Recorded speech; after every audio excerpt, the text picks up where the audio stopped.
चलिए आज एक सफर पर चलते हैं, समय में पीछे, भारत के गांवों की कहानी को समझने के लिए। ये कहानी है एक बहुत बड़े बदलाव की, कि कैसे हमारे गांव प्राचीन काल से लेकर आज के आधुनिक दौर तक पहुंचे। तो तैयार है इस दिलचस्प सफर के लिए? तो सबसे पहले मन में एक सवाल आता है, आज हम जिस गांव को देखते हैं, क्या वो हमेशा से, सदियों से बिल्कुल ऐसा ही था, या फिर समय की लहरों ने इसके रूप, रंग और तौर तरीकों को पूरी तरह बदल दिया है? इसका जवाब हमें इतिहास की गहराइयों में ही मिलेगा। तो देखिए, हमारी आज की पड़ताल का रोड मैप कुछ ऐसा रहेगा।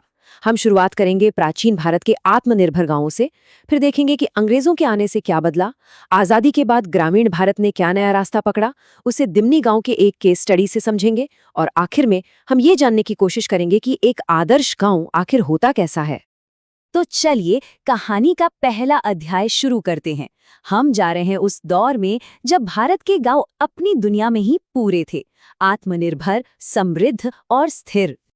जरा कल्पना कीजिए, एक ऐसे गांव की जिसे अपनी जरूरतों के लिए किसी शहर या बाहरी दुनिया पर निर्भर रहने की जरूरत ही नहीं। वहां काम एकदम साफ बटा हुआ था। किसान अनाज उगाते थे तो लोहार, कुम्हार, बढ़ई जैसे कारीगर बाकी की जरूरी चीजें बना देते थे। गांव का शासन मुखिया और पटवारी जैसे लोग मिलकर चलाते थे, और बाहरी दुनिया से उनका संपर्क नाक के बराबर था। सब कुछ गांव के अंदर ही हो जाता था। तो ये सब चलता कैसे था? मतलब बिना पैसों के? जी हाँ, उस वक्त की अर्थव्यवस्था का आधार था बार्टर सिस्टम, यानी वस्तु विनिमय प्रणाली। मतलब किसान ने कारीगर को उसकी सेवा के बदले अनाज दे दिया, और एक कारीगर ने दूसरे कारीगर से अपनी जरूरत की चीज ले ली।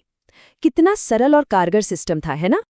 सब कुछ ठीक चल रहा था, लेकिन फिर कहानी में एक बहुत बड़ा मोड़ आया। अंग्रेज आए और गांवों की ये सदियों पुरानी आत्मनिर्भर व्यवस्था हमेशा हमेशा के लिए बदल गई। ये भारतीय ग्रामीण इतिहास का एक टर्निंग पॉइंट था।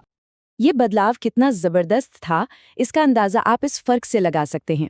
जो गांव पहले आत्मनिर्भर और खुशहाल थे, अंग्रेजों के आने के बाद उनकी आत्मनिर्भरता खत्म हो गई और वहां गरीबी और बेरोजगारी फैलने लगी। कल तक जो किसान अपनी जमीन का मालिक था, वो अब भूमिहीन हो गया और साहूकारों के चंगुल में फंस गया।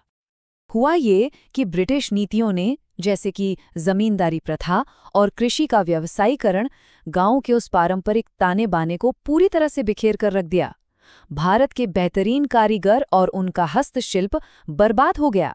इसका नतीजा ये निकला कि हमारे गांव गरीबी और पिछड़ेपन के एक ऐसे जाल में फंस गए जिसका असर आज तक महसूस होता है। खैर, फिर साल आया 1947।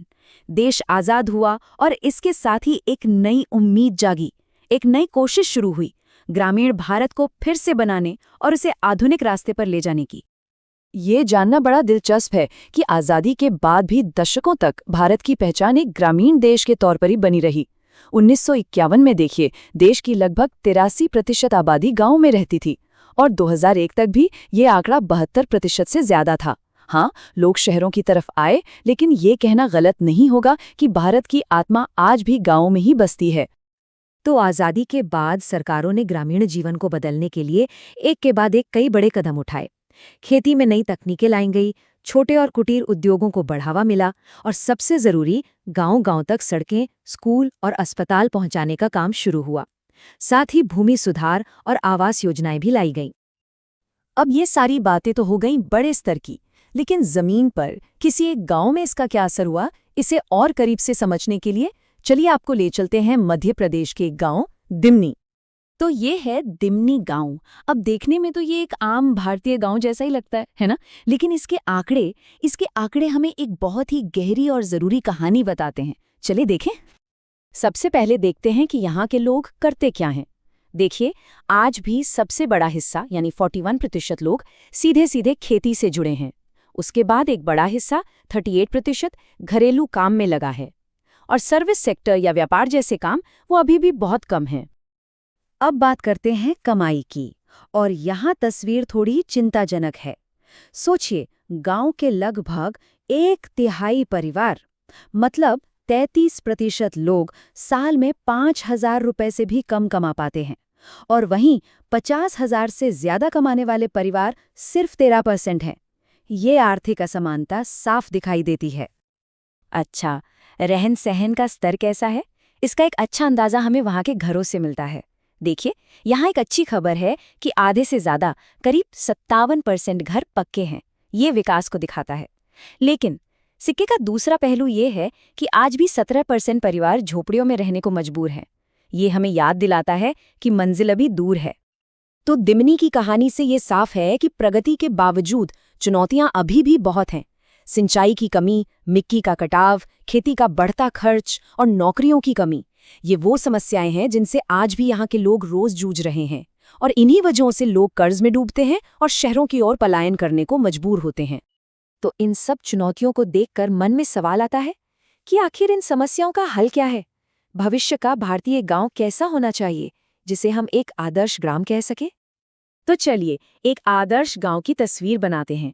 सोचिए, एक ऐसा गांव जहां खेती करने के आधुनिक तरीके हों, सबके पास रहने के लिए पक्का घर हो, पीने का साफ पानी मिले, अच्छे स्कूल और अस्पताल हों, साथ ही गांव पक्की सड़कों से जुड़ा हो और वहां बैंकिंग जैसी आधुनिक सुविधाएं भी मौजूद हों।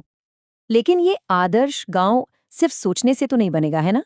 इसके लिए कुछ ठोस कदम उठाने होंगे, जैसे कि खेती के लिए जमीन को संगठित करना, हर किसी को घर और स्वच्छता देना, ये सुनिश्चित करना कि हर बच्चा स्कूल जाए और हर बीमार को इलाज मिले, और गांव में ही रोजगार के अवसर पैदा करना। और ये सारी बातें हमें महात्मा गांधी की उस एक बहुत मशहूर बात की याद दिलाती हैं। उन्होंने कहा था कि भारत की असली आत्मा उसके शहरों में नहीं, बल्कि उसके लाखों गांवों में बसती है। और देश की तरक्की तभी सच्ची होगी जब हमारे गांव तरक्की करेंगे। तो हम इस पूरी चर्चा को यहीं एक बड़े सवाल के साथ छोड़ते हैं। इस आदर्श गांव के सपने को हकीकत में बदलने के रास्ते में सबसे बड़ी रुकावट क्या है? क्या वो संसाधनों की कमी है, या राजनीतिक इच्छा शक्ति की कमी, या फिर कोई और वजह है? इस पर सोचिएगा जरूर।